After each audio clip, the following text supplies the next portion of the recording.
The phone screamed at 3:17 a.m. Elena grabbed it with shaking hands. A man's voice, cold as a blade, demanded, "Where's the money, Maria?" Before she could answer, the line went dead. 3 minutes later, her door nearly came off its hinges. Through the peephole stood the largest man she'd ever seen.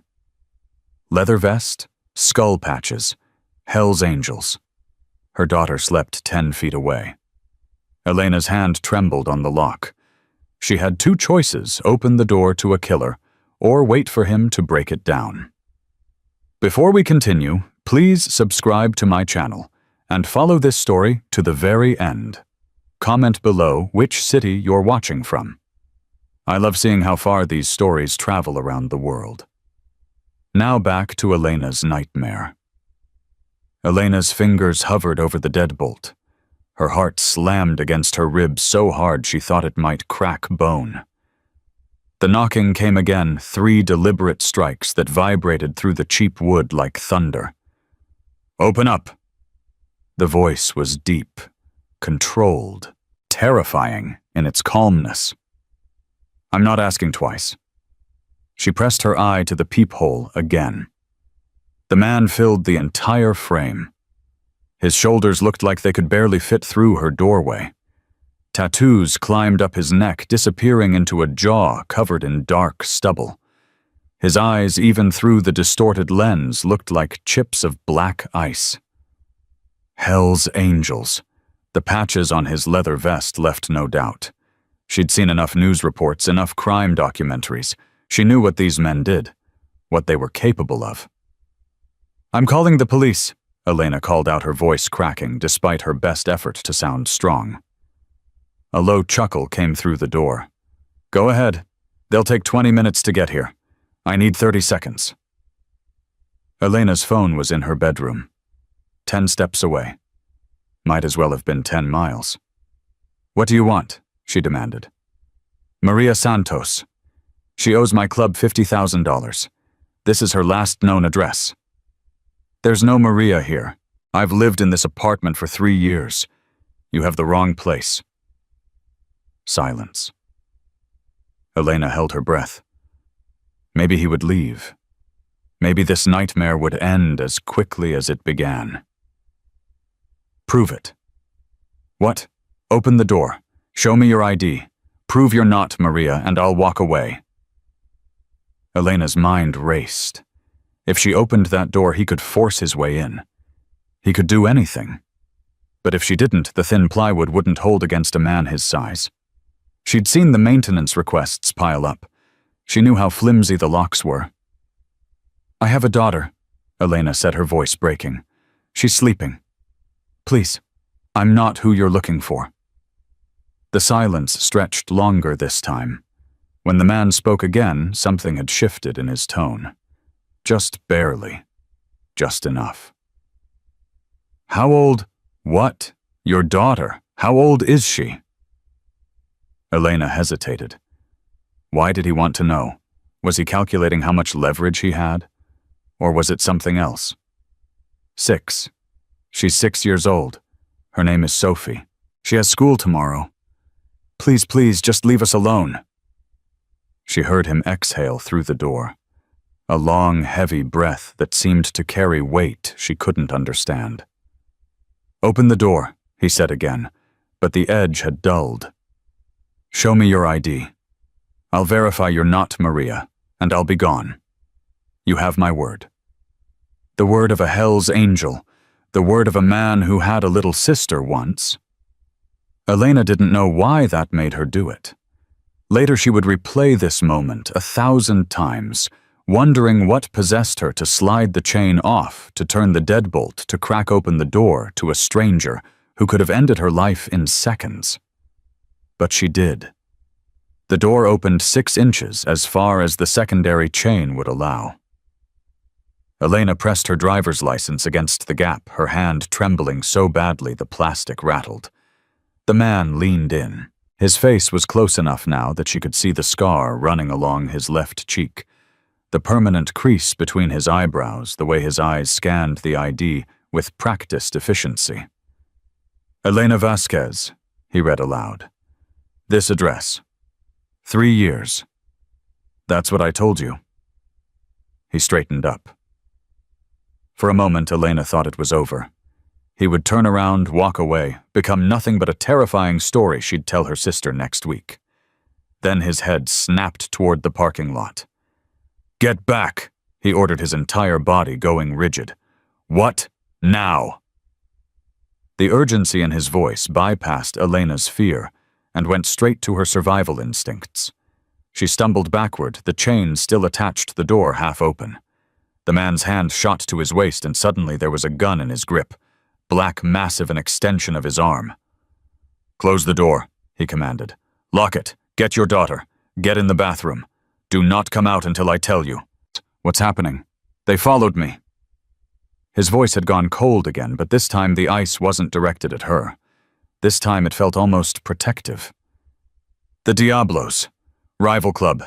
They've been tracking me for weeks. Elena's blood turned to ice. There are more of them. 2 vehicles. At least 8 men. He checked something on his gun, a motion so practiced it took less than a second.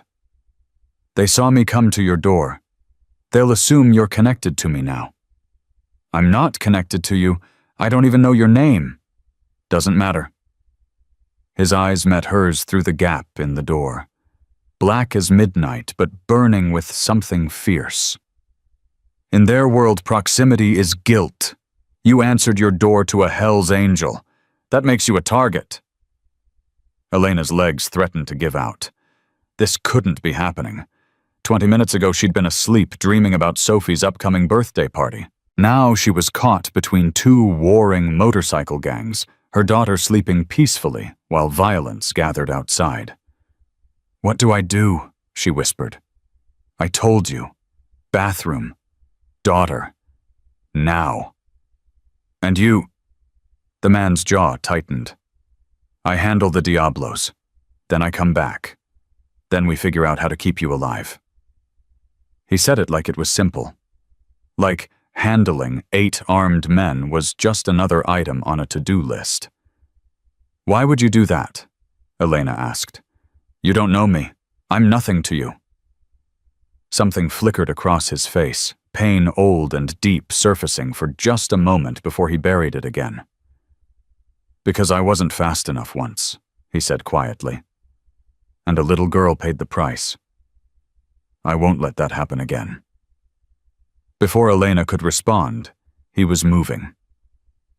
The door pulled shut, and she heard his heavy boots on the concrete walkway heading toward the parking lot, toward the violence.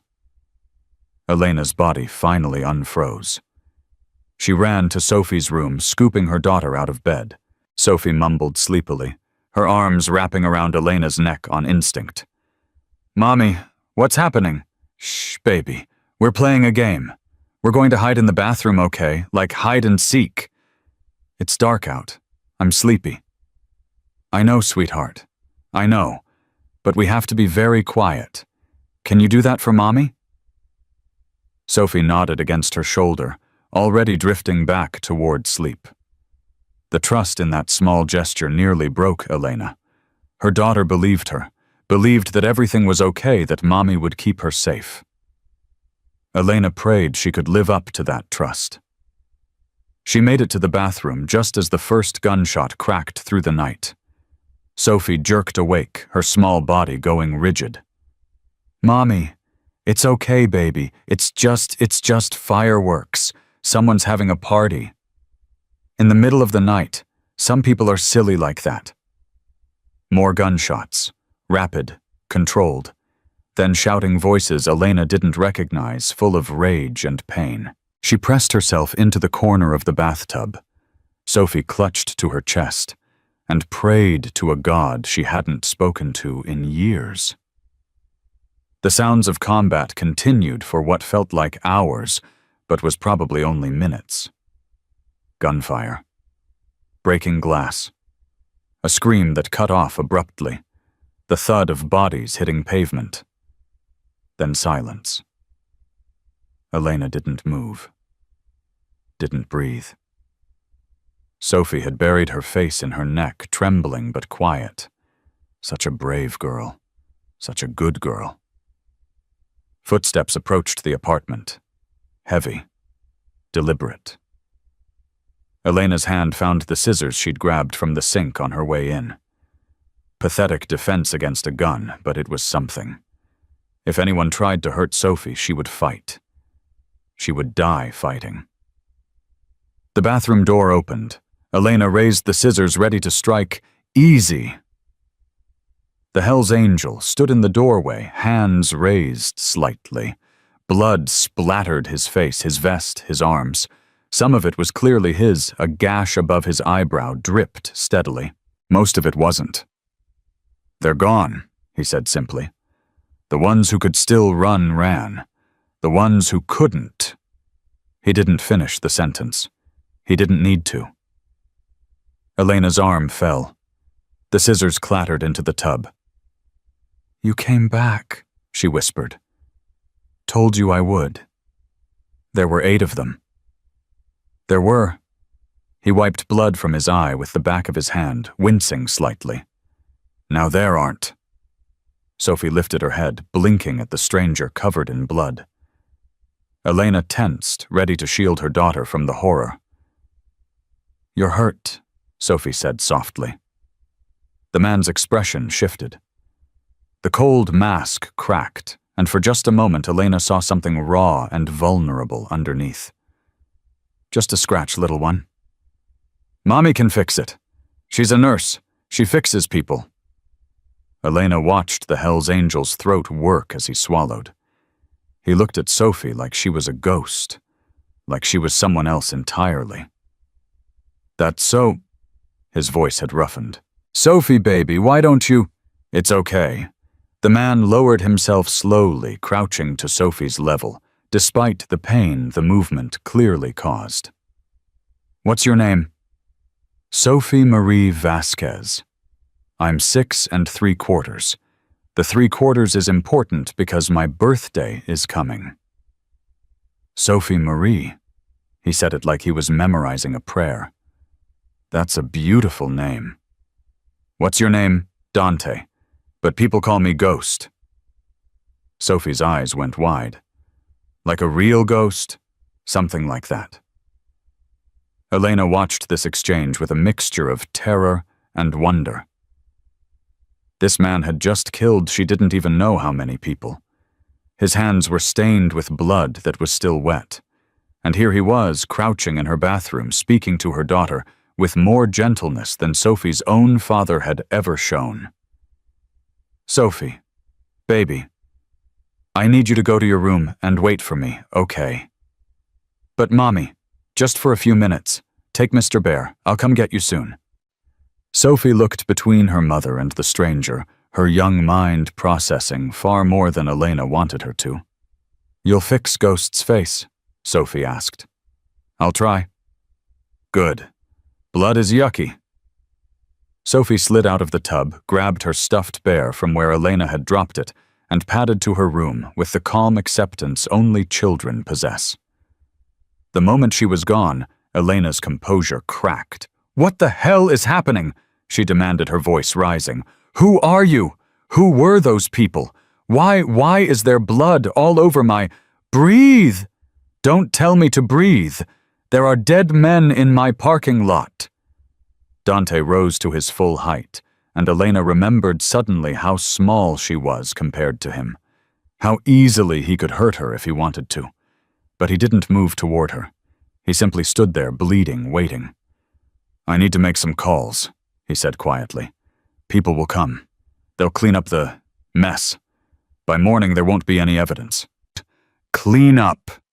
Those are human beings. Those are men who came here to kill me. And when they figured out you'd opened your door to me, they would have killed you too. And your daughter." His voice didn't waver. "So yes, I'll clean it up. And I'll make sure it doesn't happen again." Elena's legs finally gave out.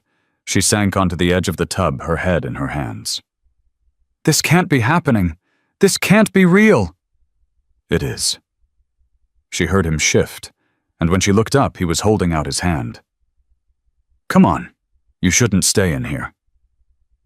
She stared at his hand, enormous, scarred, stained with violence. Then she looked at his face, hard and closed, but with those eyes that had softened for Sophie. She took his hand. He pulled her up easily, barely exerting any effort. His palm was rough with calluses, warm despite everything. "The first aid kit," Elena said mechanically, her nursing training kicking in. "That cut needs attention. You're losing blood." "I've had worse." "I don't care. Sit down." Something that might have been surprise flickered across Dante's face. Then the corner of his mouth twitched, not quite a smile, but close. "Yes, ma'am." He sat at her small kitchen table, too large for the chair, while she retrieved her kit. Her hands shook as she cleaned the gash, but her technique was steady. Years of ER nursing had taught her how to function through fear. "You're good at this," Dante observed. "I work the night shift at St. Mary's. Trauma unit. Tough work. Pays the bills." She applied antiseptic, and he didn't even flinch. "Who were they? The ones who followed you? The Diablos, rival club. We've been at war for territory for 6 months." He paused. "That wrong call tonight, the one looking for Maria, that was one of my guys. A traitor. He set me up. Gave the Diablos my location, made the call to get me here." "Here? Why here specifically? Doesn't matter where. The point was to lure me somewhere isolated away from my crew. Your apartment just happened to be the address he chose." Dante's jaw tightened. "Random. Your whole life just got destroyed because someone picked numbers out of a phone book." Elena's hands stilled on the bandage. "What do you mean, destroyed? They saw me come here. They saw me stay. When the survivors report back to their boss, they'll say, 'I've got a woman and a kid stashed in this building.' They'll assume you're important to me. Leverage." The blood drained from Elena's face. "They'll come back." "Yes. For Sophie. For both of you." Elena finished the bandage in silence, her mind racing. She'd done everything right. She'd worked hard, stayed out of trouble, built a life for her daughter on the margins society allowed a single mother with no degree and no family support. And now, because of a wrong number, that life was over. "What are my options?" she asked flatly. Dante studied her. She could feel his gaze taking her measure, not just her body, but her spirit, testing whether she would break. "You could run. Take Sophie, disappear. New city, new name, new everything. I have no money, no resources, no family who could help. I could give you money. Blood money." He didn't deny it. "It would keep you alive." Elena shook her head. "There's got to be another option." Dante was quiet for a long moment. When he spoke again, his voice was different. Heavier. "I could stay." "What? Until the threat is neutralized. I stay here. I protect you and your daughter. When it's safe, if it's ever safe, I leave." Elena stared at him. "You want to move in? A Hell's Angel wants to move into my apartment with my 6-year-old daughter. I don't want to." His eyes met hers, and the intensity there made her breath catch. "But I spent the last 15 years of my life building a reputation on violence. Tonight, that violence followed me here. It put you and your daughter in danger. That's on me." "You didn't know." "Doesn't matter. The responsibility is still mine." He leaned forward, and Elena forced herself not to lean back. "I've made a lot of mistakes in my life. Done things I can't take back. But letting a mother and child get killed because of my enemies, that's not something I'm willing to add to the list." Elena's heart pounded. Every rational part of her brain screamed to refuse, to throw him out, pack her bags, run as far as her old Honda could take them. But she'd seen the men in the parking lot. She'd heard the gunfire. She knew with terrible certainty that she couldn't protect Sophie alone. "Mommy." Both adults turned. Sophie stood in the doorway, Mr. Bear clutched to her chest, her eyes wide and worried. "I couldn't sleep," she said. "There's too much noise in my head." Elena opened her arms, and Sophie ran to her, climbing into her lap. The weight of her daughter grounded Elena, reminded her of what mattered. "Ghost," Sophie said, peeking at Dante from the safety of her mother's arms. "Yeah, little one, are you going to stay and protect us?" Dante's expression softened in that way that made Elena's chest ache. "If your mom says it's okay." Sophie looked up at Elena with absolute trust. "Mommy, can Ghost stay?" "He's scary, but I think he's good scary, like a guard dog." Elena looked at her daughter, looked at the blood still drying on Dante's vest, looked at the window beyond which violence had just erupted and would surely return. She thought about all the fairy tales where monsters turned out to be princes. She thought about reality, where monsters were usually just monsters, but sometimes a monster was exactly what you needed. "Yes," Elena heard herself say. "Ghost can stay." Dante nodded once. The deal was made, and somewhere in the darkness outside, Elena knew the real nightmare was just beginning. The first rays of dawn crept through the apartment, but Elena hadn't slept. She sat at the kitchen table, her cold coffee untouched, watching Dante move from window to window with mechanical precision. Every few minutes, he'd check his phone, his jaw tightening at whatever he saw there. Sophie had finally fallen asleep around 5, exhausted from the night's terror.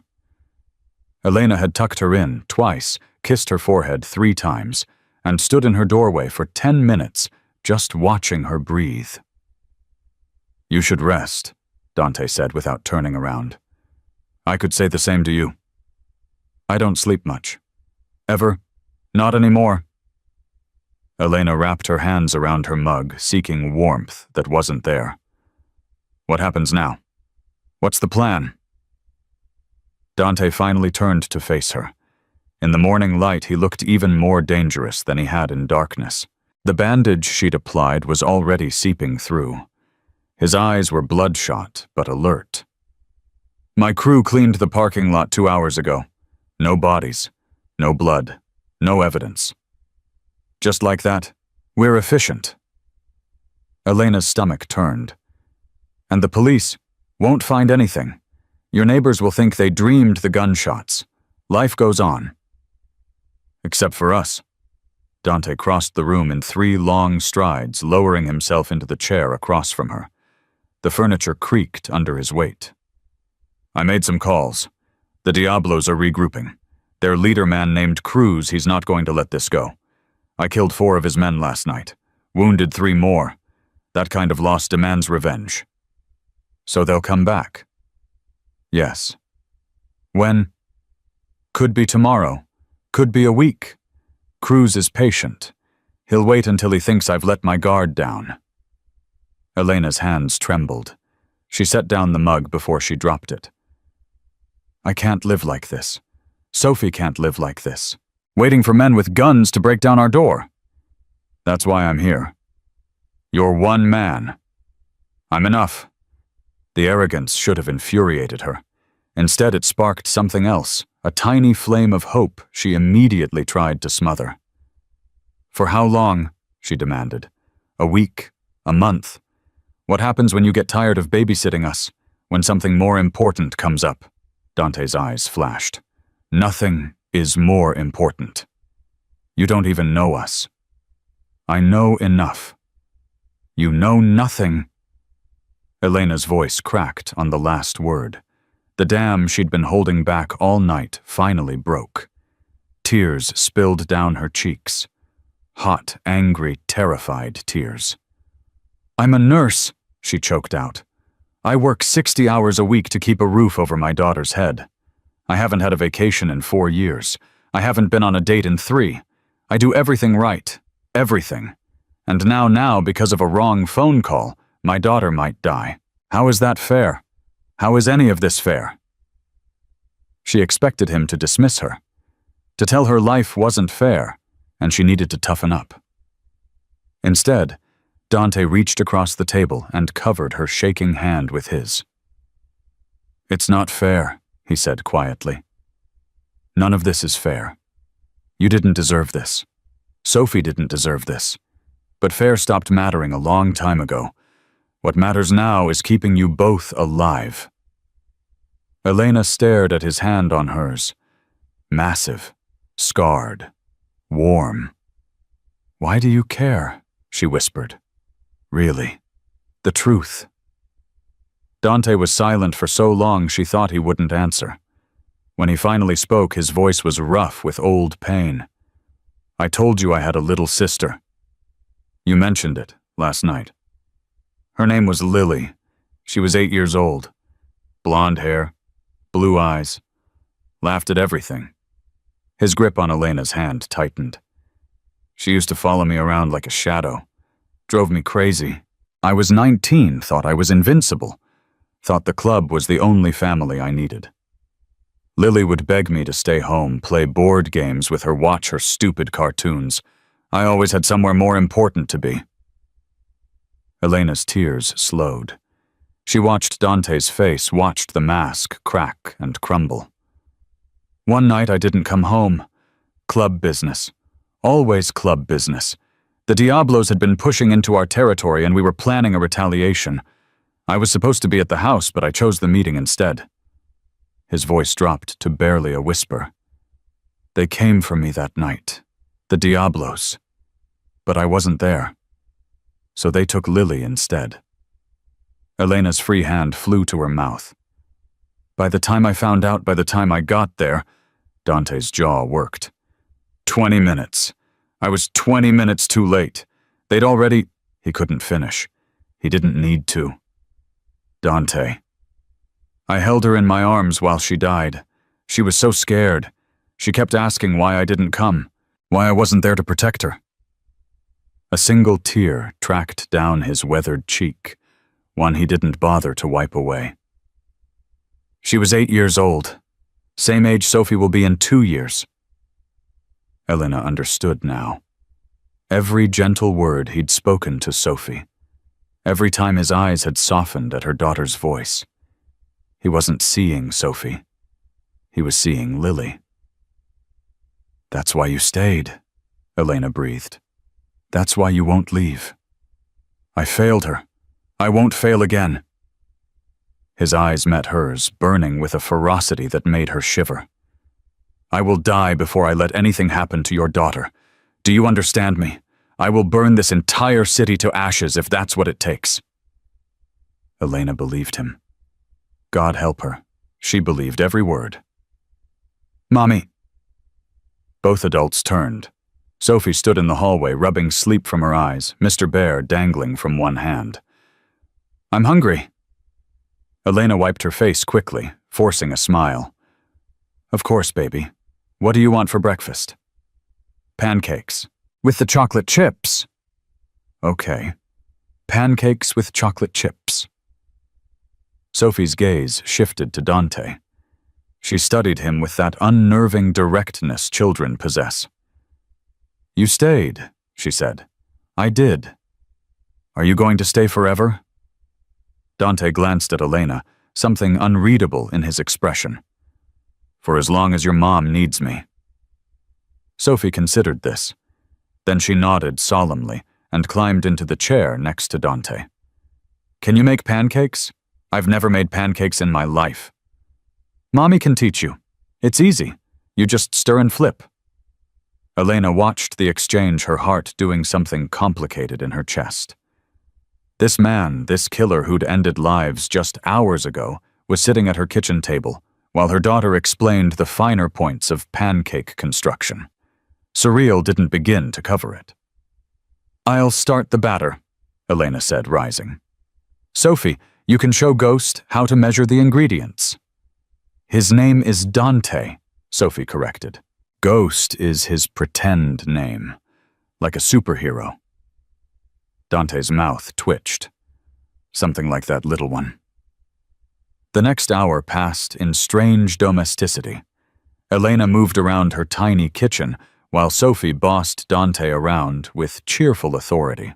He followed her instructions with surprising patience, his massive hands clumsy with the measuring cups, but careful, so careful not to spill. When he flipped the first pancake successfully, Sophie applauded like he'd won an Olympic medal. "You did it. You did it. I had a good teacher." Sophie beamed. Elena's heart cracked a little wider. They ate breakfast together, Sophie chattering about her school and her friends and the birthday party she wanted. Dante listened to every word like it mattered, like she mattered. When Sophie finally ran to her room to get dressed, Elena started clearing the plates. "You're good with her," she said quietly. "She makes it easy." "Most people don't bother. Her father certainly didn't." Then Dante's expression darkened. "Where is he?" "Gone. Left when she was 2. Said he wasn't ready for the responsibility." Elena's laugh was bitter. "He was 43. Some men are cowards their whole lives. And some men commit murder before breakfast." She hadn't meant it as an attack, or maybe she had. Either way, Dante didn't flinch. "Yes," he agreed simply. "Some men do what needs to be done to protect the people they care about. You don't care about us. You can't. We're strangers. We were strangers. Then I held your hand while you cried, and your daughter taught me how to flip pancakes." He rose from the table, towering over her. "We're not strangers anymore." Elena's breath caught. He was too close, too warm, too overwhelming. His phone buzzed, shattering the moment. Dante checked the screen and his entire demeanor changed. The softness vanished. The killer was back. "I need to take this."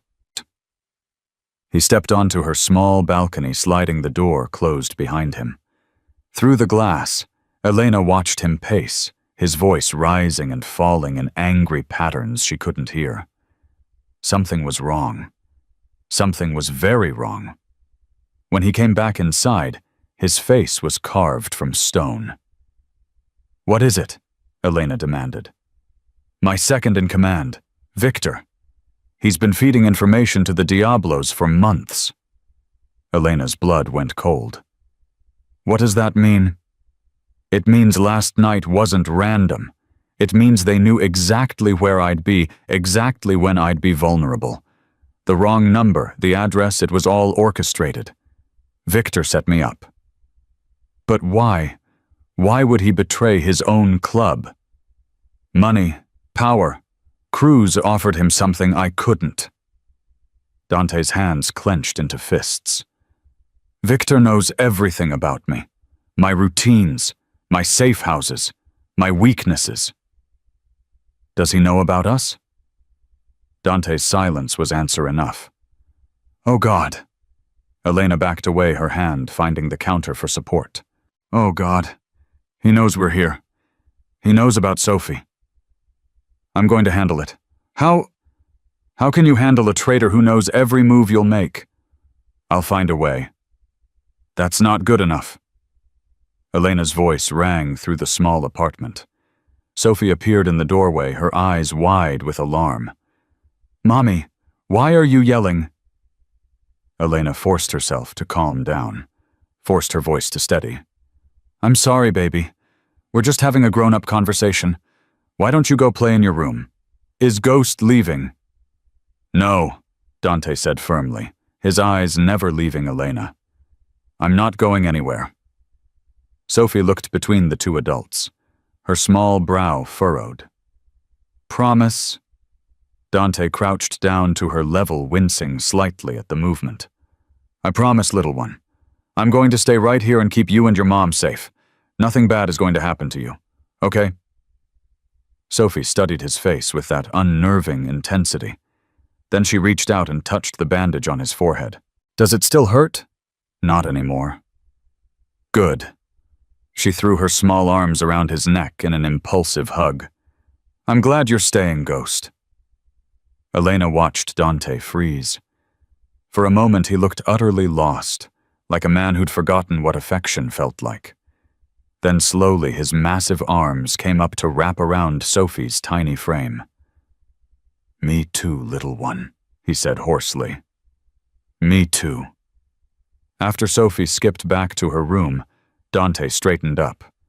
When he looked at Elena, his eyes were suspiciously bright. I need to make more calls, set up surveillance, get some of my guys over here for backup. More Hell's Angels in my apartment. Trusted ones, men who've been with me for years. Victor can't have turned all of them. Can't have. That's not exactly reassuring.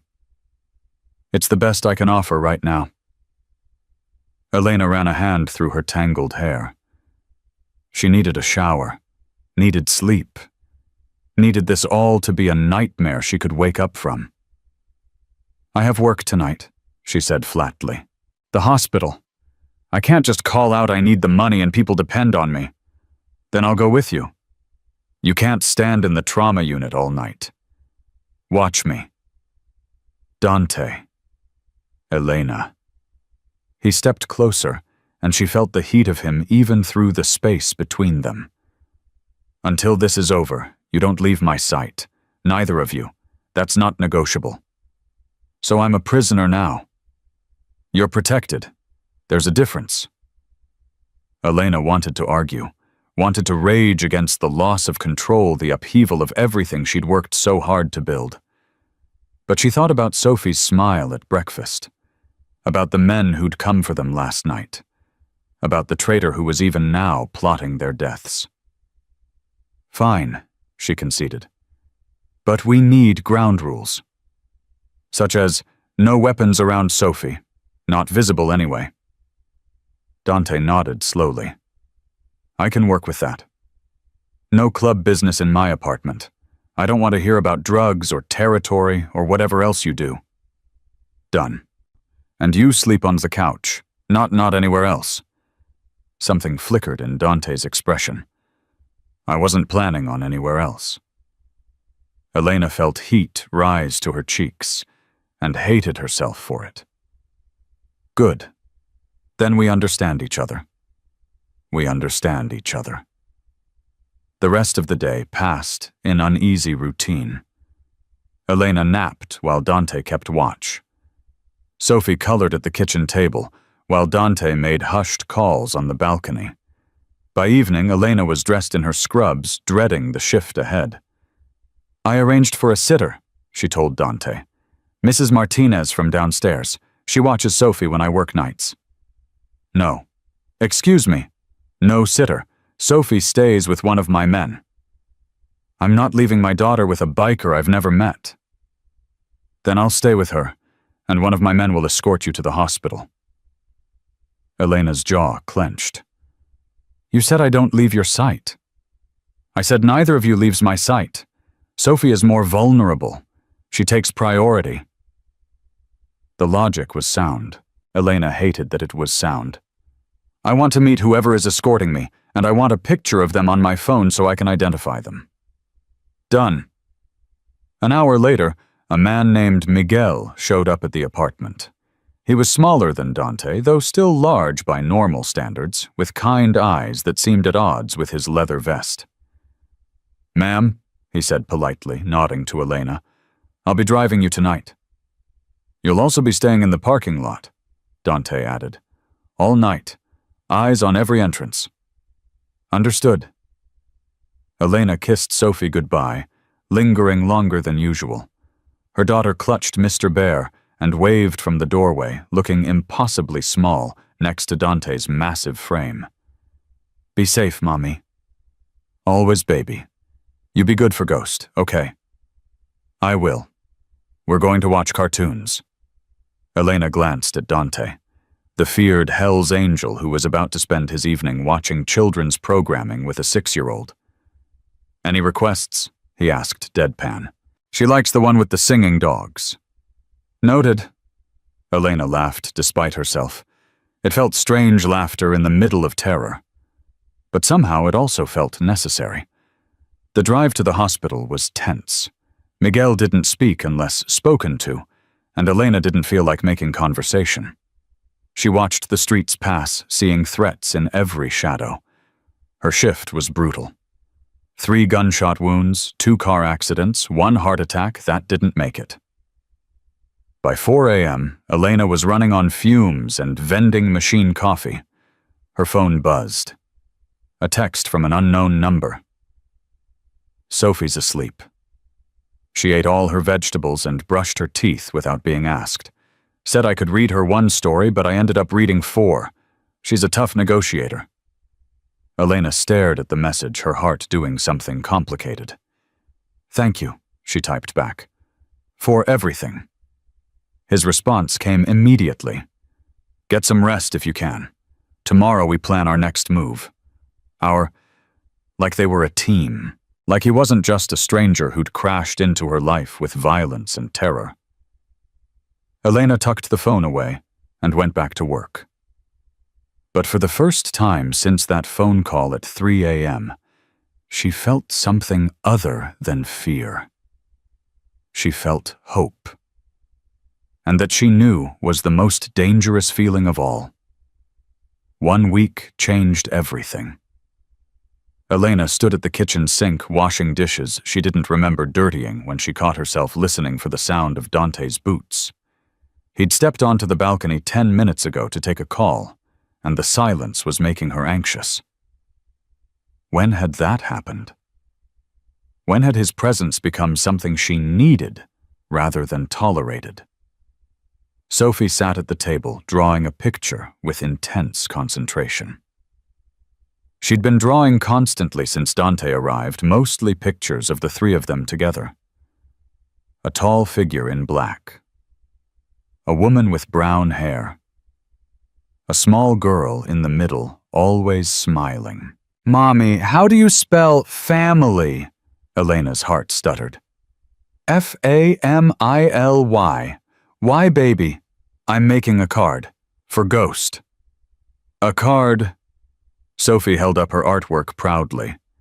3 stick figures under a rainbow with the word family scrawled at the top in purple crayon. "So he doesn't forget us when he leaves." Elena set down the dish she was holding.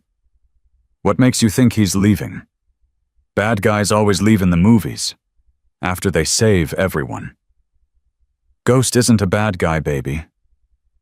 Sophie considered this with 6-year-old wisdom. "He's scary, but he makes me feel safe. That's confusing." Elena crouched beside her daughter, smoothing the dark curls from her face. "Sometimes the people who protect us look different than we expect. That doesn't make them bad. Like how you yell at me when I run in the parking lot because you love me and don't want me to get hurt. Exactly like that." Sophie nodded, satisfied, and returned to her drawing. Elena watched her for a moment, marveling at how quickly children adapted. A week ago, Sophie had been terrified. Now she saved Dante a seat at breakfast and insisted he tuck her in at night. The balcony door slid open. Dante stepped inside, and Elena immediately knew something was wrong. His face was too controlled, too careful. "Sophie, go play in your room for a bit." "But I'm almost done. Now please." Sophie recognized her mother's tone. She gathered her crayons and scampered off, clutching the unfinished card against her chest. "What happened?" Elena demanded as soon as Sophie's door clicked shut. Dante moved to the kitchen counter, his movements stiff. "That was Victor." Elena's blood went cold. "The traitor. He says he's not. Says it was all a misunderstanding. The Diablos fed him false information to turn me against my own crew." "And you believe him? I don't know what to believe anymore." Dante braced his hands against the counter, his head dropping between his shoulders. In that moment he looked exhausted. Human. Vulnerable in a way that made Elena's chest ache. "He says the threat is over," Dante continued quietly. "Cruz made a deal with another club. He's pulling back from our territory. The war is finished. Elena should have felt relief. Instead, dread pooled in her stomach. So you're leaving? It wasn't a question. Dante didn't answer immediately. When he finally turned to face her, his expression was unreadable. I came here to protect you from danger. If the danger is gone, then you have no reason to stay. Elena, no, I understand. She forced her voice to stay steady. You have your club, your life. We were never your responsibility. You did what you promised. You kept us safe. Each word felt like swallowing glass. Dante crossed the space between them in 2 strides. He stood so close, she could feel the heat radiating from his body, could smell the leather and soap that had become achingly familiar. You think I want to leave? I think you don't belong here, in this tiny apartment, playing house with a nurse and her kid. Playing house. Something dangerous flickered in his eyes. Is that what you think this week has been? What else would you call it? I'd call it the first time in 15 years I've felt like I had something worth protecting, something worth living for. Elena's breath caught. Dante, I've killed men, dozens of them. I've done things that would make you run screaming if you knew the details. My hands will never be clean. He lifted one of those hands, hovering near her cheek without quite touching. But this week, waking up to Sophie's laugh, eating dinner at that ridiculous tiny table, watching you fall asleep on the couch after your shifts. I didn't know I could still feel like this. Feel like what? Like I'm more than just a weapon. Like I'm actually human. Elena's eyes burned with unshed tears. Then why are you leaving? Because I'm dangerous. Because wherever I go, violence follows. Because the longer I stay, the more I'll want to stay, and eventually that will get you killed. What if I want you to stay? The words escaped before Elena could stop them. They hung in the air between them, charged and terrifying. Dante's hand finally made contact, cupping her cheek with impossible gentleness. His thumb traced the path of a tear she hadn't realized she was crying. Don't, he said roughly. Don't say things you don't mean. I mean it. Elena stepped closer, closing the last inches between them. I know what you are. I know what you've done. And I'm terrified of you, Dante. Terrified of this world you live in. But I'm more terrified of watching you walk out that door. Elena, please. Her voice cracked. Don't go. Something shattered in Dante's expression.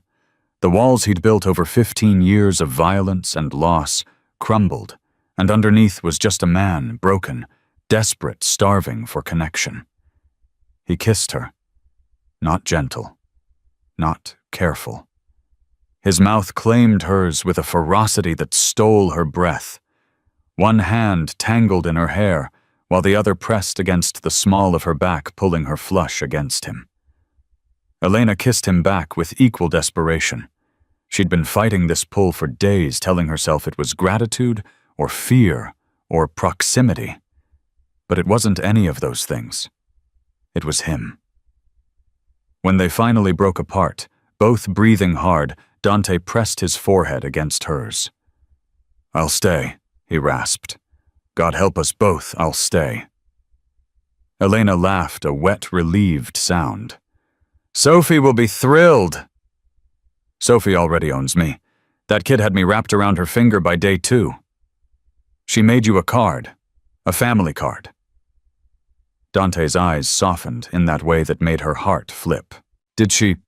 She's worried you'll forget us when you leave. Never. He pulled Elena close again, tucking her head under his chin. I could never forget either of you. They stood like that for a long moment, wrapped in each other, the chaos of the past week, finally settling into something like peace. Then Dante's phone rang. He stiffened instantly, the softness evaporating. He checked the screen, his brow furrowing. Victor again. Don't answer it. I have to.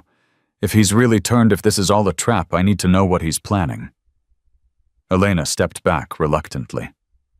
Be careful. Dante answered the call, pressing the phone to his ear. What? She watched his face change as Victor spoke.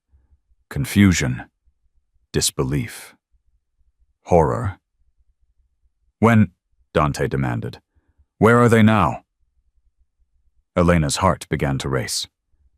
What's happening? Dante held up a hand, silencing her. How many men are you sure? A pause. I'll be there in 20 minutes.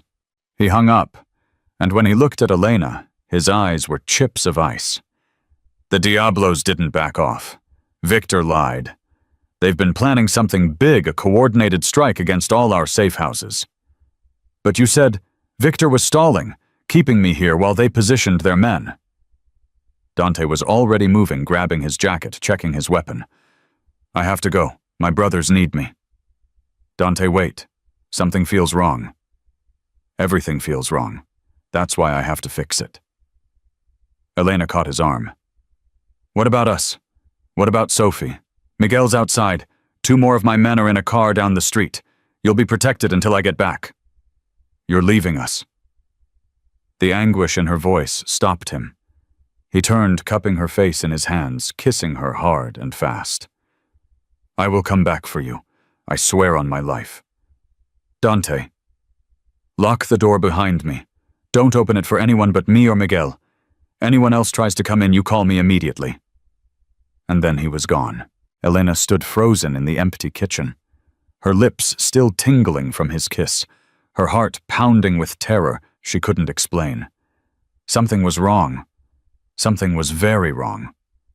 She locked the door with trembling fingers and went to check on Sophie. Her daughter's room was empty. The window was open. Sophie. Elena tore through the apartment, screaming her daughter's name. Bathroom. Closets. Under the bed. Behind the curtains. Nothing. No one. Her phone buzzed with an incoming text. Unknown number. A photo loaded slowly, each pixel a fresh nightmare. Sophie unconscious, lying on a concrete floor. A man's boot visible at the edge of the frame. Below the photo, 3 words. He should have stayed. Elena's scream shattered the silence of the empty apartment. She dialed Dante's number with fingers that wouldn't stop shaking. He answered on the first ring. Elena, what? They took her. They took Sophie. Dead silence. Then, in a voice she'd never heard before, a voice that sounded like death itself. Tell me everything. The window. Her bedroom window. It was open. There's a photo. Oh God, Dante, there's a photo. Send it to me. Right now. Elena forwarded the message, her tears blurring the screen. She heard Dante's sharp intake of breath when he received it. That's Victor's boot. I recognize the scars on the leather. Victor. But he called you, he told you to leave. He set me up, again. He knew the only way to get me away from you was to threaten my brothers, and I fell for it. Elena heard the self-loathing in his voice, but she didn't have time for his guilt. Where is she? Where would he take her? There's a warehouse. East Side. The Diablos use it for things I won't describe. If he's working with them, that's where she'll be. I'm coming with you. Absolutely not.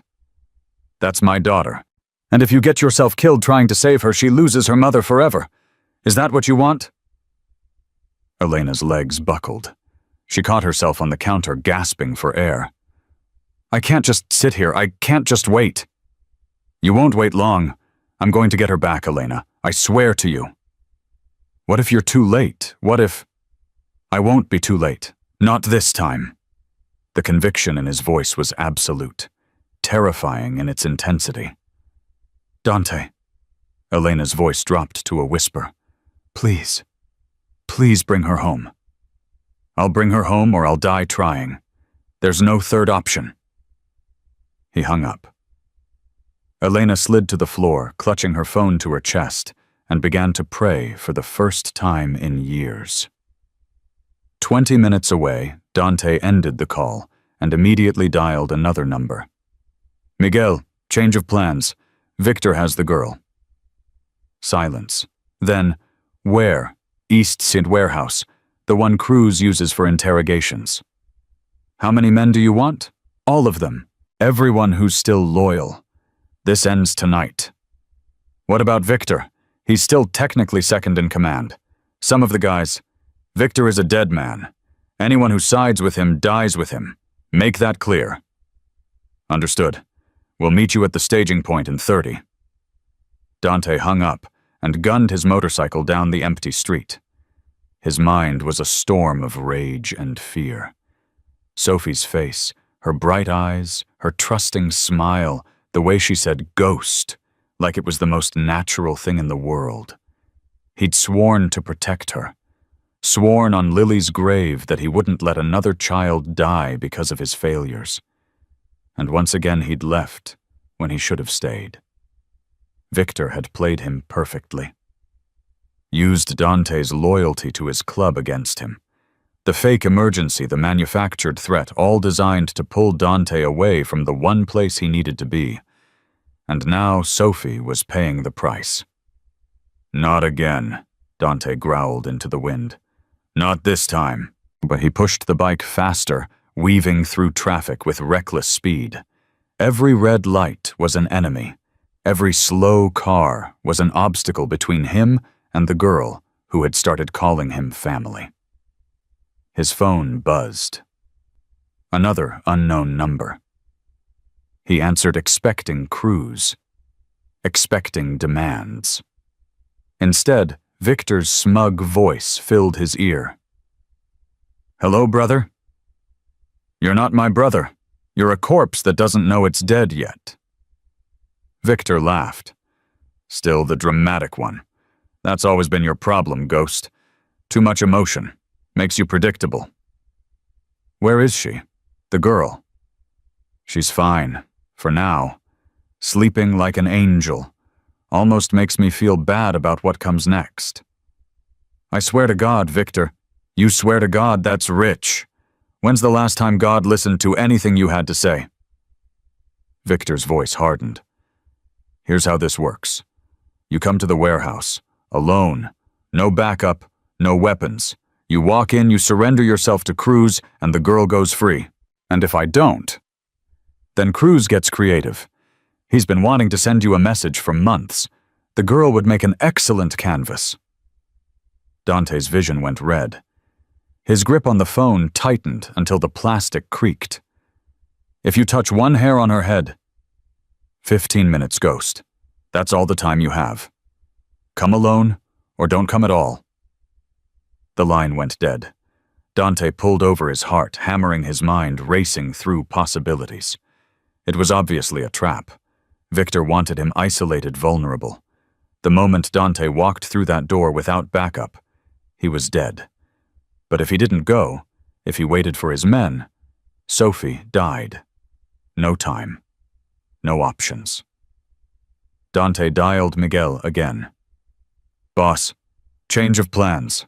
Victor's expecting me alone. I'm going to give him what he wants." "That's suicide." "Maybe, but I need you and the crew to approach from the east entrance, quietly. Victor thinks I'll be alone. He won't be watching the back." "How much time do we have?" 15 minutes, maybe less." "We won't make it in time." "Then I'll stall. I'll give you as much time as I can." Miguel was quiet for a long moment. "Ghost, if this goes wrong, you get that little girl out. Whatever it takes, whatever it costs, you get her back to her mother. Promise me." "I promise." Dante hung up and looked at the sky. Stars were starting to appear cold and distant, indifferent to the violence about to unfold. He thought about Elena, the way she'd looked at him when she asked him to stay. the way her lips had felt against his, desperate and brave and full of hope. He thought about Sophie, the drawings she made, the stories she demanded, the way she hugged him like he was worth hugging. He thought about Lily, the sister he'd failed, the guilt he'd carried for 15 years. "Not this time," he whispered to the night. "I won't be too late this time." Dante revved his engine and headed toward the warehouse, toward Victor, toward Cruz, toward what might be his final fight. But not, he swore to himself, toward another little girl dying because he wasn't fast enough. The warehouse appeared on the horizon, dark and hulking against the city lights. Dante slowed his bike, approaching with careful deliberation. He could see figures moving inside shadows behind grimy windows. They were waiting for him. He parked the motorcycle and dismounted his boots, crunching on gravel. Each step felt weighted with destiny. The door swung open before he reached it. Victor stood in the entrance, a smug smile on his face and a gun at his hip. "Ghost, right on time." Dante didn't respond. His eyes scanned the space behind Victor, searching for Sophie. "She's inside," Victor said, reading his expression. "Unharmed, for now. Let me see her. First you come in, then you see her." Dante weighed his options. 15 minutes had already passed. Miguel and the crew would be close, but not close enough. He needed to stall, needed to buy time. "Why?" he asked, not moving from his position. Victor's brow furrowed. "Why what? Why betray us? You've been with the club for 12 years. We were brothers." "Brothers?" Victor laughed bitterly. "You don't know the first thing about brotherhood. Do you know how long I waited for my shot at the top? How many years I served while you got all the glory? This is about rank. This is about respect. Cruz offered me something you never did, a seat at the table. A chance to build something of my own. And Sophie, she's 6 years old. What did she ever do to you?" "Collateral damage." Victor shrugged. "Nothing personal." The casual cruelty in his voice made Dante's blood boil. His fists clenched at his sides. "Let me see her," he repeated, his voice dangerously calm.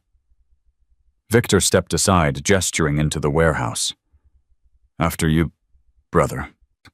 Dante walked into darkness, knowing he might never walk out. But somewhere behind him, he heard the distant rumble of motorcycles. His crew was coming. He just had to stay alive long enough for them to arrive. The darkness inside the warehouse swallowed Dante whole. His eyes adjusted slowly, and the first thing he saw was Cruz standing in the center of the space, arms crossed, a smile splitting his scarred face. "Ghost, the legend himself." Cruz's voice echoed off the walls. "You know how long I've waited for this moment. Where's the girl? Straight to business. I appreciate that." Cruz snapped his fingers. 2 of his men emerged from the shadows, dragging Sophie between them. Her eyes were closed, her body limp. Dante's heart stopped.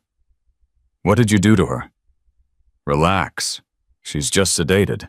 Didn't want her screaming and causing a scene." Cruz tilted his head, studying Dante with predatory interest. "She'll wake up in an hour or 2. Whether she wakes up alive, that depends on you." "Let her go. This is between us." "Is it?" Cruz stepped closer, his boots clicking against concrete. "Because the way I see it, you've been hiding behind women and children for a week now, playing house while your club falls apart." Victor moved to stand beside Cruz, still wearing that smug smile. "Told you he'd gone soft." "Soft?" Dante's voice was ice. "You want to see soft, Victor? Come a little closer." Victor's smile flickered. He took a step back instead. "Here's what's going to happen," Cruz announced, pulling a knife from his belt. The blade caught what little light existed, gleaming wickedly. "You're going to kneel. Right here. Right now. And you're going to beg for the girl's life. And if I do, then maybe I'll consider letting her live, as a gesture of goodwill." Dante's gaze moved to Sophie. She was so small in the grip of those men, so fragile. Her dark curls fell over her face, hiding the features he'd memorized over the past week. He thought about Elena, about the promise he'd made. He thought about Lily, about the promise he'd broken. "Fine." Cruz's eyebrows rose. "Fine?" Dante lowered himself to one knee, his eyes never leaving Sophie's unconscious form. "I'm kneeling. Now let her go." Victor laughed out loud. "Look at that. The great ghost on his knees. I wish I had a camera." "Shut up, Victor." Cruz circled Dante slowly, the knife spinning lazily in his fingers. "This isn't enough. I want to hear you beg." "Please." The word came out flat, emotionless. "Please, what? Please don't hurt her. She's just a child. She has nothing to do with this." Cruz stopped directly in front of Dante, looking down at him with unconcealed pleasure. "You know what I think? I think you actually care about this kid. I think you've forgotten who you are." He crouched down, bringing his face level with Dante's. "You're not a father ghost. You're not a hero. You're a killer. And killers don't get happy endings." Dante met his gaze steadily. "You're right. I am a killer." In one explosive movement, Dante's hand shot up, grabbing Cruz's knife hand and twisting. The blade sliced through the air, missing Cruz's throat by inches as the man jerked backward. "And I'm very good at it." Chaos erupted. Dante was on his feet before anyone could react. Cruz's knife now in his grip. He drove it into the nearest guard's shoulder, spinning to use the man's body as a shield against the bullets that started flying. "Kill him!" Cruz screamed, scrambling for cover. "Kill him!" But Dante was already moving. Years of violence had honed his instincts to razor sharpness. He knew where the bullets would go before they were fired, knew which angles provided cover, which attackers would hesitate. He took down 2 more men in the span of Heartbeat's brutal, efficient final. "The girl!" Victor shouted. "Grab the girl!" Dante's head snapped toward Sophie. The 2 men holding her were backing away, dragging her unconscious body toward a rear exit. Not again. Not this time. He launched himself across the space, taking a bullet to the shoulder that barely slowed him down. Pain was an old friend. Pain could wait. The first man didn't see him coming. Dante's fist connected with his jaw, and the crack of breaking bone echoed through the warehouse. The man crumpled, releasing Sophie's arm. The second man raised his gun. Dante was faster. He grabbed the barrel twisted, and the gun discharged harmlessly into the ceiling. A headbutt sent the man staggering, and a follow-up strike put him on the ground. Sophie fell toward the concrete, but Dante caught her before she hit. He cradled her against his chest, feeling for a pulse. There. Weak, but steady. "Okay, little one," he whispered. "I've got you. I've got you." How touching. Dante turned. Victor stood 10 feet away, his gun aimed directly at them. "Put her down, Ghost. Slowly. If you wanted her dead, you would have shot already." Victor's eye twitched. "Maybe I'm savoring the moment. Or maybe you're scared. You've never faced me one-on-one, have you? Always hiding behind Cruz, behind the Diablos, behind that phone you love so much. I'm the one with the gun. And I'm the one who trained you to use it." Dante shifted Sophie in his arms, positioning his body to shield her. "Remember those first months when you couldn't hit a target from 10 feet away? I spent hours with you. Hours. Teaching you everything I knew." Victor's grip on the gun wavered slightly. "You were using me. Building a loyal soldier. I was building a brother. At least I thought I was. Brothers don't get passed over for promotion. Brothers don't get treated like errand boys while someone else gets all the glory. Is that really what this is about, your ego? It's about respect. Victor's voice cracked. 12 years I gave to that club. 12 years of doing the dirty work while you played the hero. And what did I get? Nothing. Cruz was the first person who ever saw my potential. Cruz is using you. The moment you stop being useful, he'll put a bullet in your brain. You don't know that. I know men like Cruz. I've been fighting them my whole life. Dante took a step forward. Victor's gun tracked him, but he didn't fire. You can still walk away from this. Help me get Sophie out and I'll forget tonight ever happened. You'd do that after everything. We were brothers once.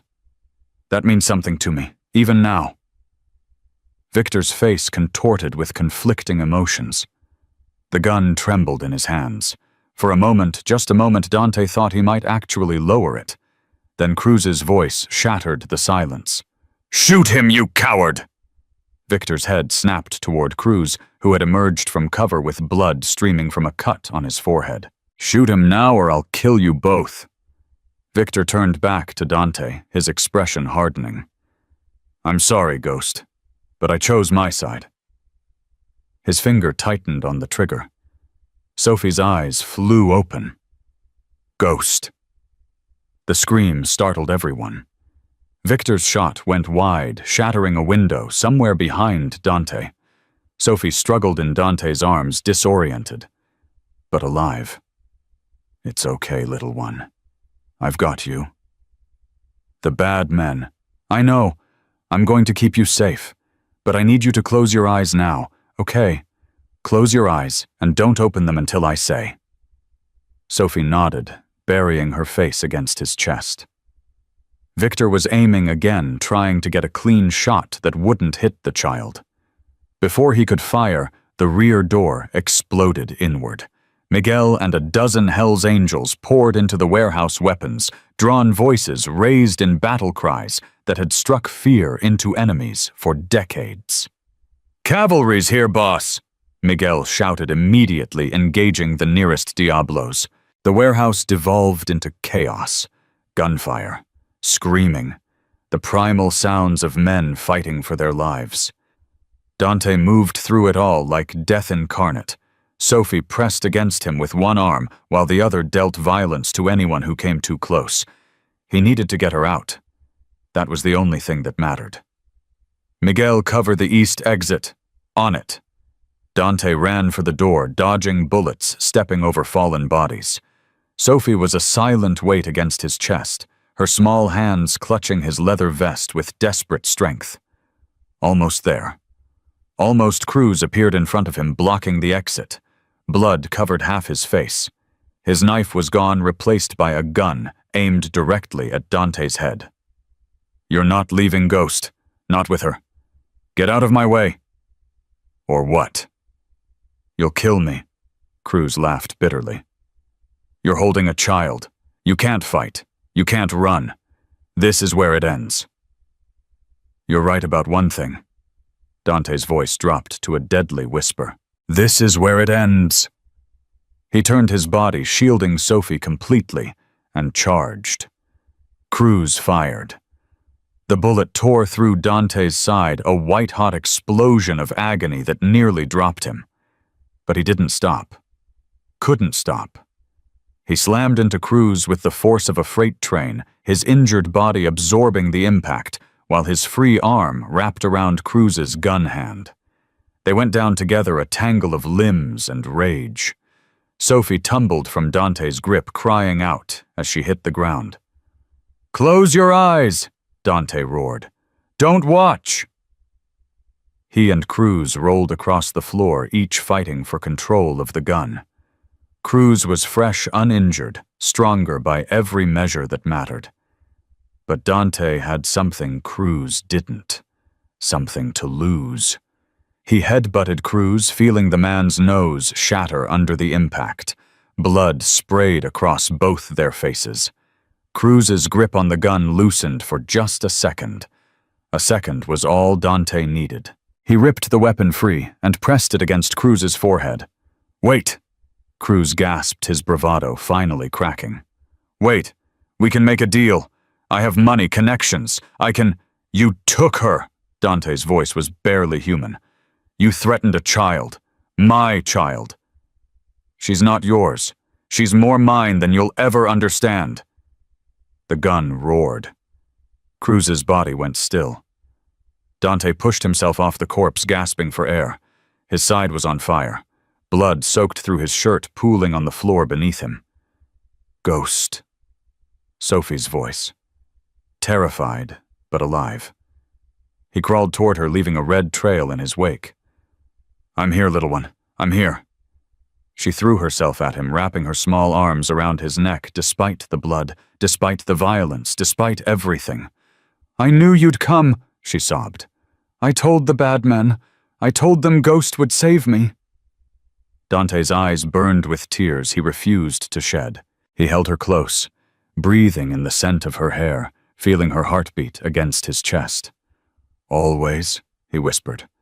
"I'll always come for you." "Ghost!" Miguel's voice cut through the fading sounds of battle. "We need to move more Diablos incoming."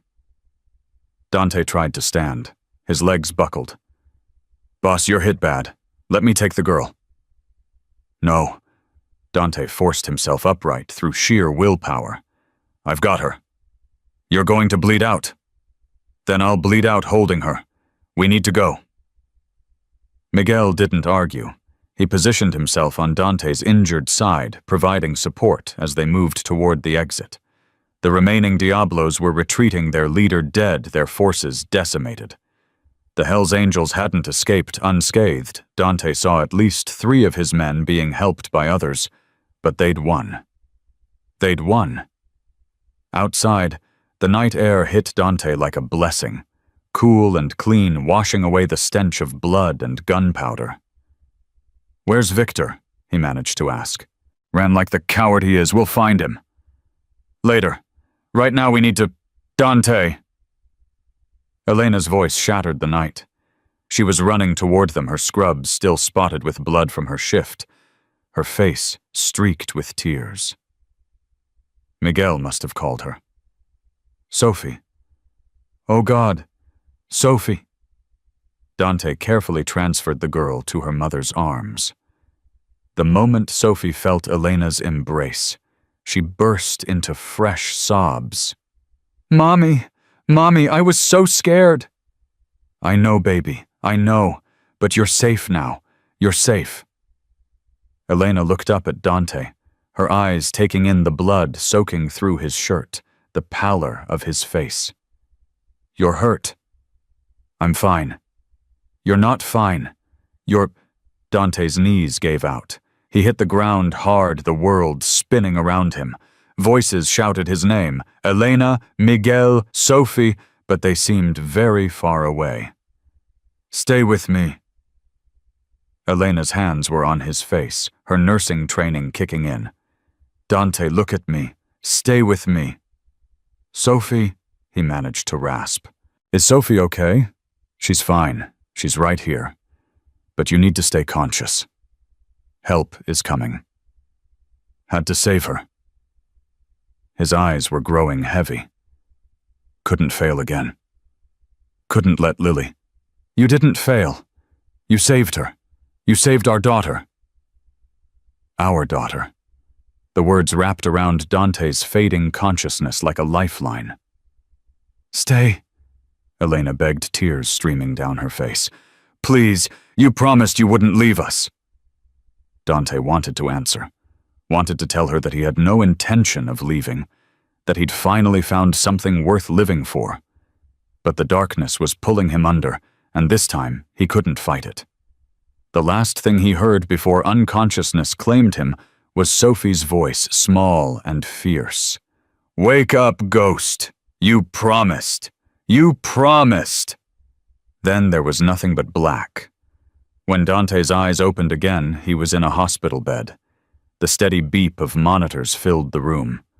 An IV dripped fluid into his arm, and Elena was asleep in the chair beside him, Sophie curled up on her lap. For a long moment, he just watched them, the two people who had changed everything, who had given him a reason to survive. Elena stirred as if sensing his gaze. Her eyes fluttered open, and when she saw him conscious, relief flooded her features. "You're awake." "How long?" "2 days." She carefully shifted Sophie without waking her, moving closer to take Dante's hand. "You lost so much blood. They said if Miguel had gotten you here 5 minutes later..." "But he didn't." "No, he didn't." Dante squeezed her hand weakly. "Sophie, she's okay. Nightmares, but okay. She refused to leave your side. The nurses finally let her stay just to stop the screaming." "Tough kid." "She learned from the best." Dante's throat tightened. "Elena, I'm sorry. I should never have left you that night. Victor played me and I..." "Stop." Elena's voice was firm but gentle. "You came back. You saved her. That's all that matters." "The Diablos." "Scattered. Your crew has been handling cleanup. Miguel's been giving me updates. He says Cruz's organization fell apart without him." "And Victor?" Elena's expression darkened. "Still missing. But Miguel's people are looking." Dante nodded slowly, filing that information away for later. Victor would have to answer for his betrayal, but not today. Today was for healing. Sophie stirred in her mother's lap, her eyes blinking open sleepily. When she saw Dante watching her, her face transformed. "Ghost." She scrambled from Elena's lap and threw herself onto the bed, wrapping her small arms around whatever part of him she could reach. "Careful, baby," Elena warned. "He's still hurt." "I don't care. He's awake." Sophie pressed her face against Dante's chest. "You were asleep forever. I thought you were going to be asleep like Sleeping Beauty." "Takes more than a bullet to keep me down, little one." "The doctor said you were very brave. They said you saved me." "I'll always save you, remember?" Sophie nodded solemnly. Then she reached into her pocket and pulled out a crumpled piece of paper. "I finished my card. While you were sleeping. Mommy helped me spell the words right." She unfolded it carefully, showing him the drawing. 3 stick figures under a rainbow, the same image she'd been working on before everything went wrong. But now there were words at the top written in careful purple crayon. "My family, Mommy and me and Ghost forever." Dante's vision blurred. He blinked rapidly, but the tears came anyway. "It's perfect," he managed to say. "You can keep it, so you always remember us. I could never forget you."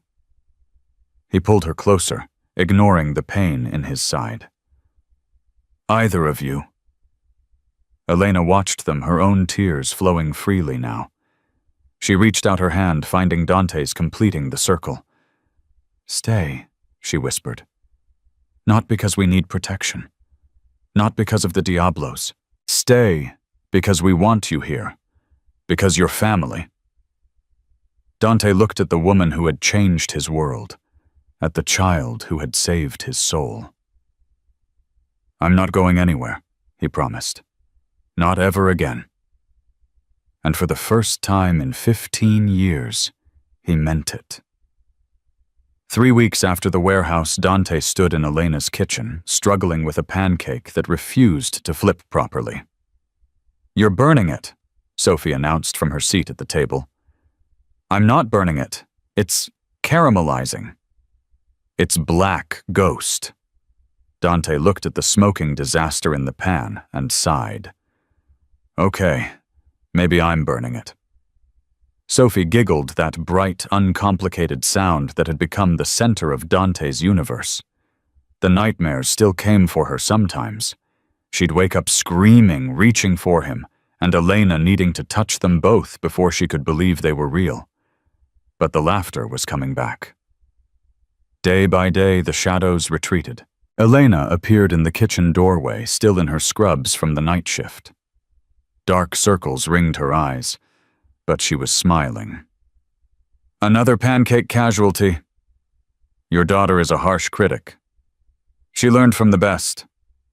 Elena crossed to the stove, hip-checking him aside. "Let me save breakfast before you set off the smoke alarm again." Dante stepped back, watching her move with efficient grace. The bullet wound in his side still ached, probably would for months, but the doctor said he was healing well. Better than expected, given how much blood he'd lost. He hadn't told Elena about the physical therapy sessions, about how he pushed himself past the point of pain every single day, desperate to get his strength back. Because somewhere out there, Victor was still breathing, and Dante intended to fix that. "You're thinking too loud again," Elena said without turning around. "Am I? You get this look, like you're planning a war. Maybe I'm just planning what to do with my day." Elena turned to face him, spatula in hand. "Dante." "Elena. Whatever you're planning with Victor, I'm not planning anything. Don't lie to me, not after everything we've been through." Sophie looked up from her coloring book, sensing the tension. "Are you fighting?" "No, baby," Elena said quickly. "We're just having a grown-up conversation." "It sounds like fighting." Dante crouched beside Sophie's chair, wincing slightly at the pull in his side. "Your mom and I don't fight. We discuss. What's the difference? When you fight, someone loses. When you discuss, everyone wins." He tucked a curl behind her ear. "Your mom is worried about me. That's not fighting. That's loving."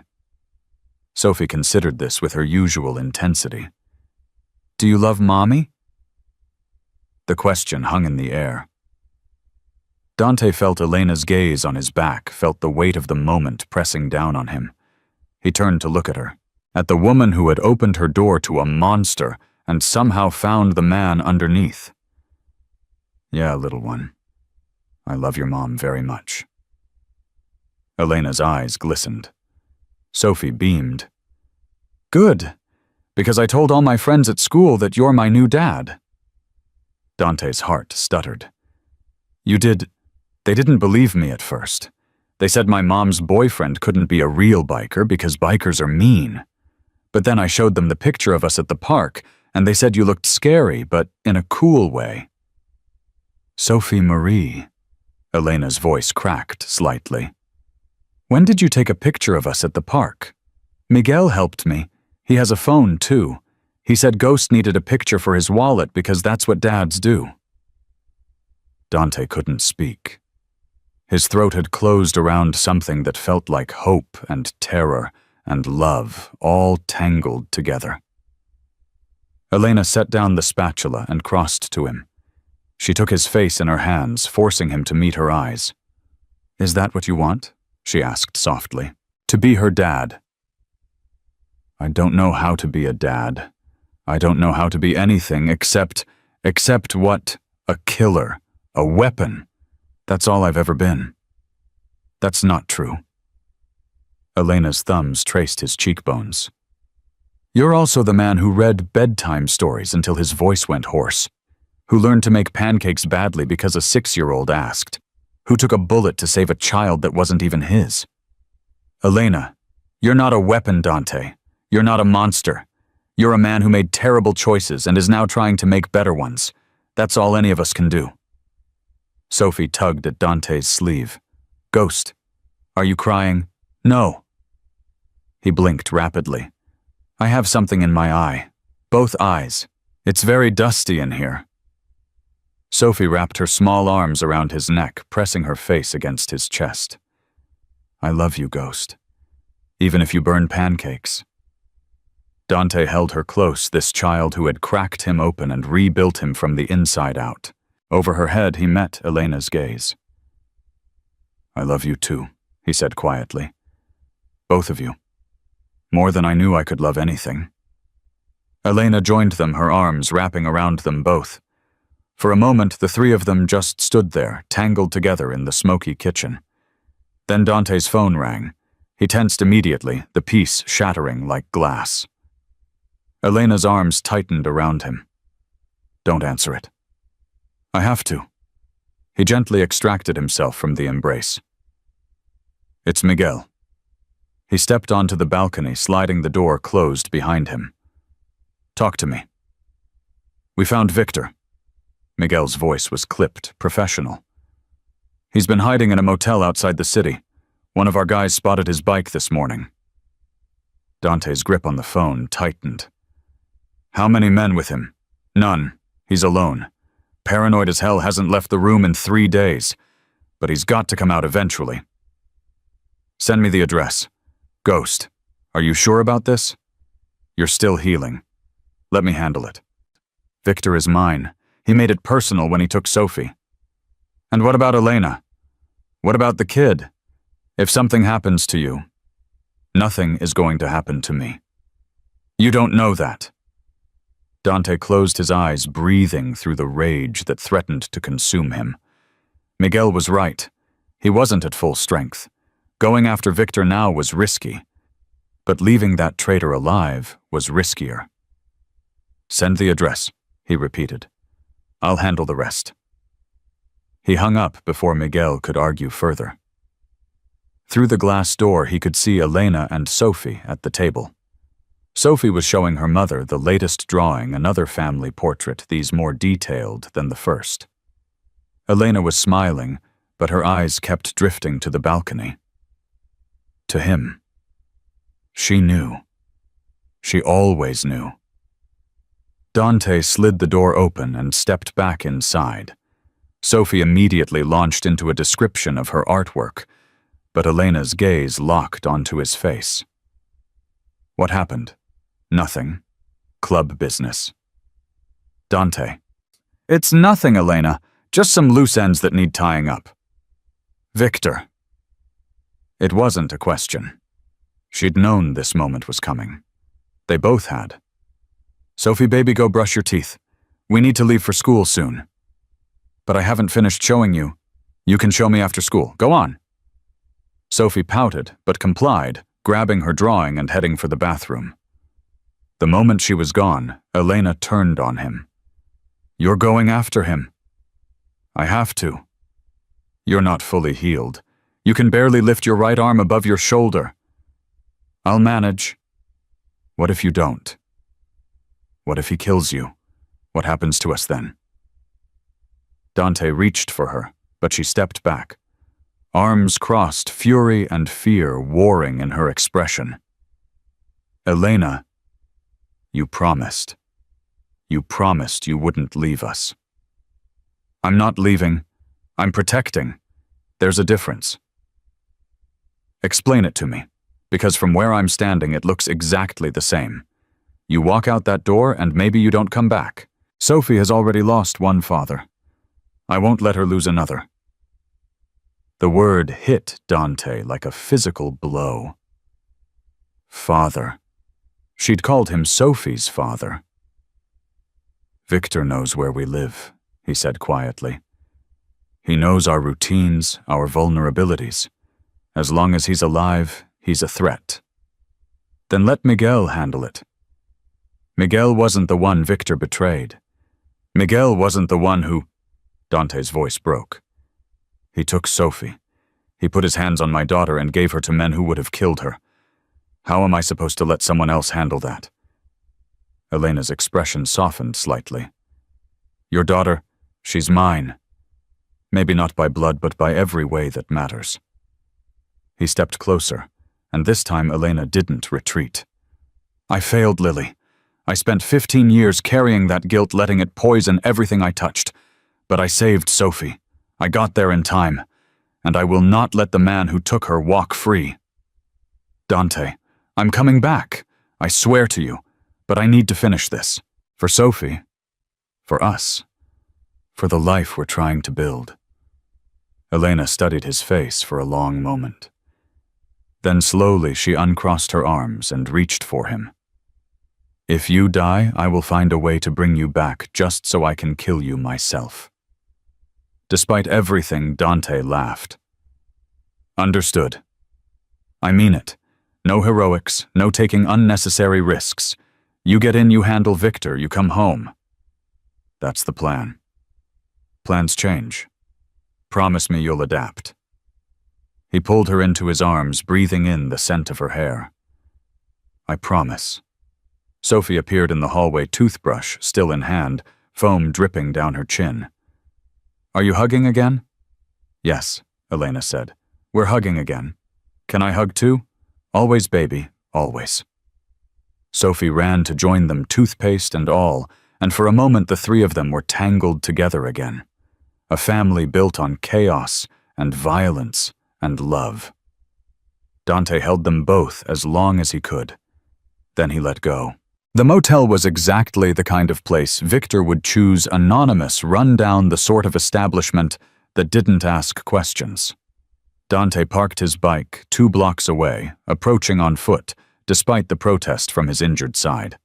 Miguel had wanted to come. So had half the crew. But this was personal. This was between brothers, or the men who had once called each other that. Room 117. Ground floor. Victor's bike was visible through a gap in the curtains, confirming he was inside. Dante checked his weapon one last time. His hands were steady. His mind was clear. He knocked on the door. Silence. Then Victor's voice, muffled and wary. Who is it? Housekeeping. A bitter laugh. Nice try, Ghost. I know that voice anywhere. Open the door, Victor. Let's end this like men. Like men, you brought backup. I came alone. Check if you don't believe me. A long pause. Dante could almost hear Victor's mind racing, calculating odds, weighing options. The door cracked open, chain still attached. Victor's eye appeared in the gap, bloodshot and paranoid. You really came alone? I really came alone. Why? Because this is between us. It always was. Victor studied him for a long moment. Then the chain rattled and the door swung open. Victor looked terrible. Unshaven, gaunt clothes rumpled. The cocky second-in-command who had strutted around the warehouse was gone, replaced by a hunted animal. Well, Victor stepped aside, gesturing for Dante to enter. Come in. Let's talk. Dante walked past him, senses on high alert. The room was small, messy, reeking of old takeout and stale beer. Victor's gun sat on the nightstand, visible, but not in reach. I wasn't sure you'd come yourself, Victor said, closing the door. Thought maybe you'd send your boys, or the cops even. Word is you've gone soft. Word is wrong. Is it? Victor moved toward the bed, putting distance between them. Because from what I hear, you've been playing house with that nurse and her kid, baking cookies, reading bedtime stories. Doesn't sound like the Ghost I know. You don't know me. You never did. I knew enough. I knew you'd come for the girl. I knew exactly which buttons to push to get you out of that apartment. And look where that got you, Dante gestured at the squalid room. Hiding in a motel, jumping at shadows. Cruz is dead, the Diablos are scattered. Everything you betrayed us for is gone. Victor's jaw tightened. I made a calculated decision. It didn't work out. Shit happens. Shit happens, you tried to have a child killed. I wasn't going to hurt her.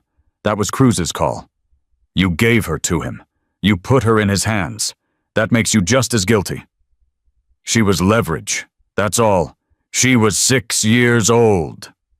Dante's roar echoed off the walls. His hand moved to his weapon fingers, closing around the grip. Victor's eyes darted to the nightstand, to his own gun, calculating. Don't, Dante warned. You won't make it. Maybe I don't care anymore. Victor's voice cracked. You think I don't know how this ends? You're here to kill me. Whether I go for the gun or not, I'm dead. Maybe. Or maybe I'm here to give you a choice. Victor's eyebrows rose. A choice? Walk away. Leave the city. Leave the state. Start over somewhere nobody knows your name. And you'd let me do that. I'd let you try. Victor laughed a harsh, disbelieving sound. Bullshit. After everything I did, you'd just let me walk. Elena wants me home for dinner. Sophie has a school play next week. I promised I'd be there. Dante's hand relaxed on his weapon. I'm tired, Victor. Tired of the killing. Tired of the vengeance. I've got something to live for now, and I'd rather not spend my days hunting ghosts. So I'm just supposed to believe you'll let this go. I'm not letting anything go. I'm choosing something different. For them. For myself. Victor stared at him, searching for the trick, the trap.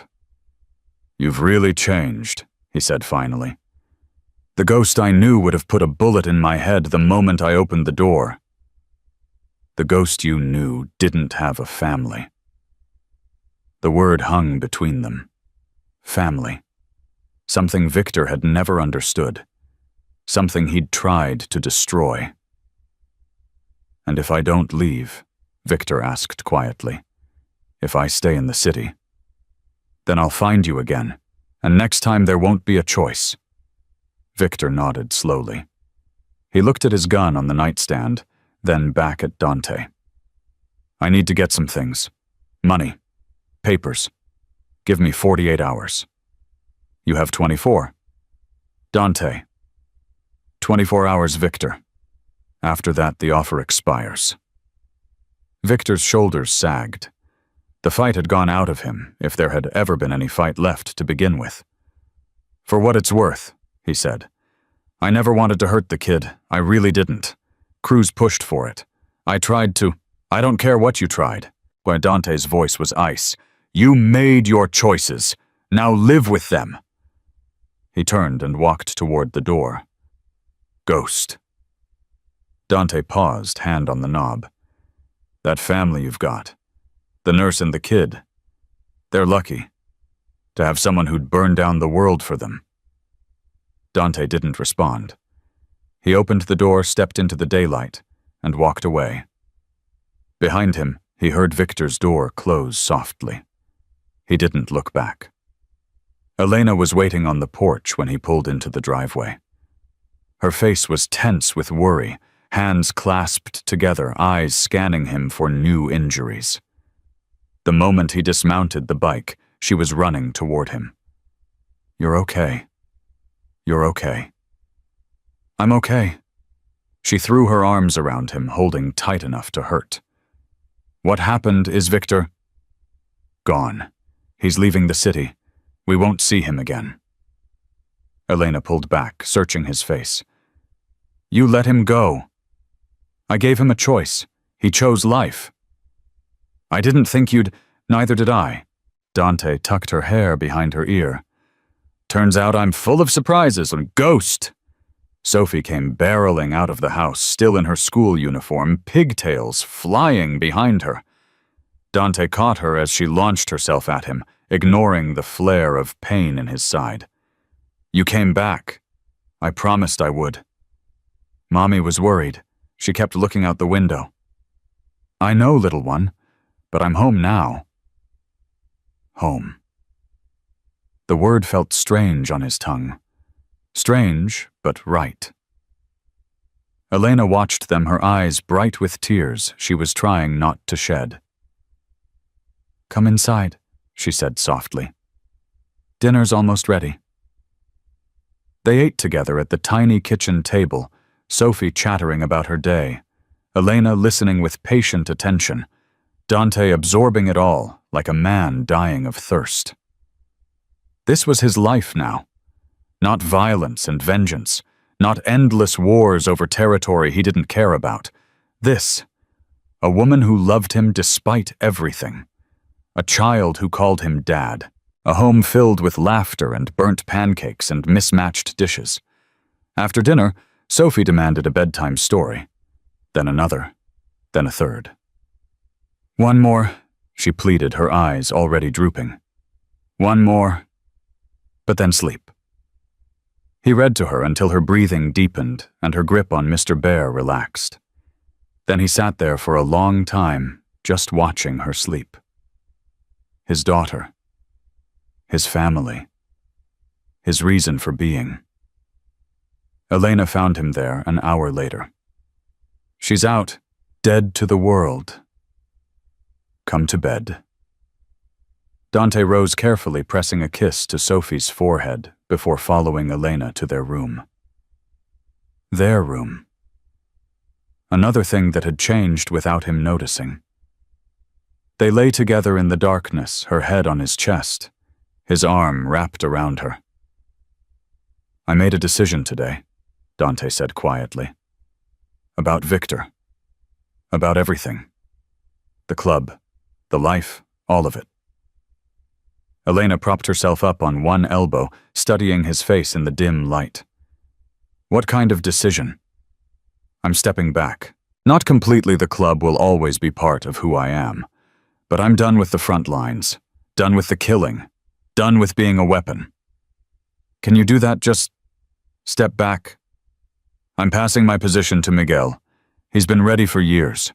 I'll still be around, still be a voice when they need one.